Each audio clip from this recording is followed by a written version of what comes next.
When we got the helicopter report that a patient was coming in, our expectations were very low of the survivability of this patient. So I was told that I had a young victim of electrocution who was in water and had suffered a cardiac arrest.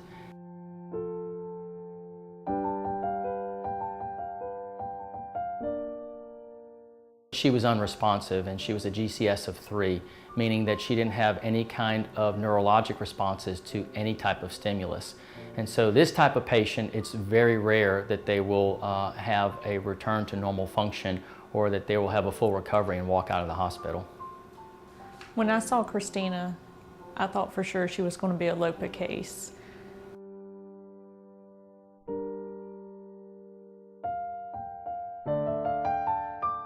Normally in a trauma situation, we like to try and keep patients warm and warm them up. But in this instance, she had had a cardiac arrest, and whenever you suffer a cardiac arrest, you have decreased blood flow, and you have no blood flow or no oxygen to the brain for a certain amount of time. The brain starts having cellular death, and you want to try and put them in a cool state to guard against any further loss of brain cells to try and preserve what you can for neurologic function.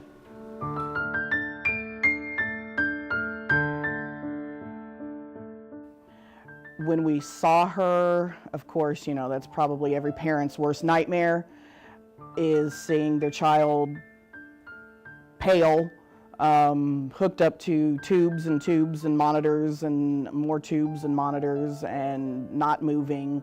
And Christina's a very lively young lady. She has beautiful skin, very dark, and so to see her just pasty white I think was more unsettling than anything.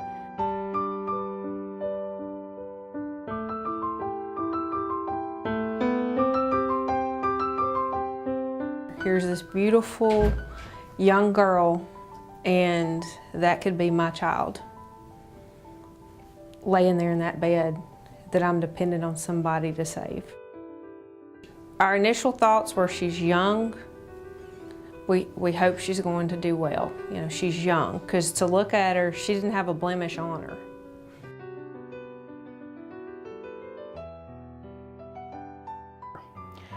Kelly, oh good Lord.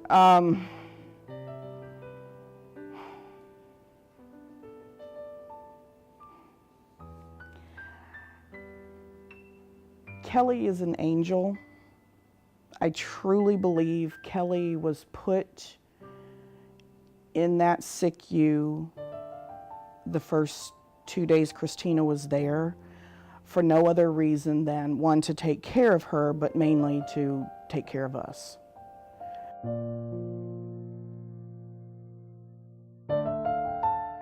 I knew at that point then it wasn't so much, is she gonna live, but it was more, how will she come back? What will her life be after this?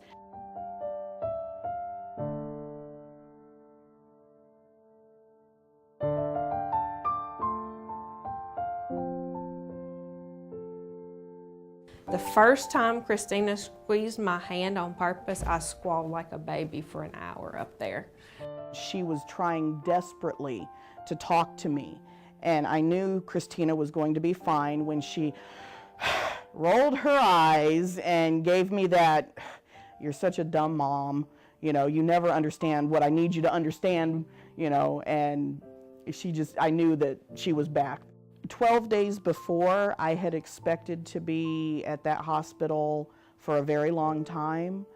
I had expected for a moment to plan my daughter's funeral.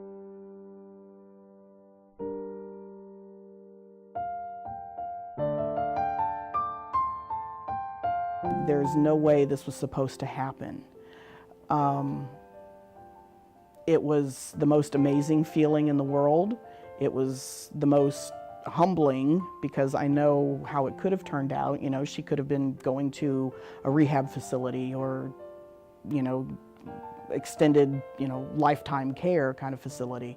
So for her to walk out was just, it was one of the most joyful experiences of my life, but also one of the very most humbling, because knowing the severity of what it could have been.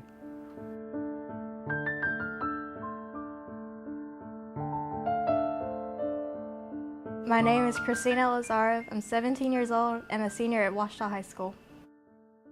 Some part of me wants to know what happened, where I was and what all happened, but then when I think about it, it's like, no, I'm happy that it's all mystery because that's something I don't have to live with.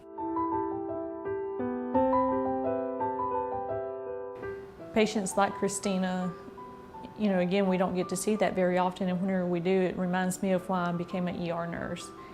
And that's what we want them to have, the whole person back. Sometimes we don't get that. But in this particular case, it was a very positive outcome. But I needed that as much as they needed her to come home. I needed to see that we make a difference and that we are able to get people through these times and support them and get them home.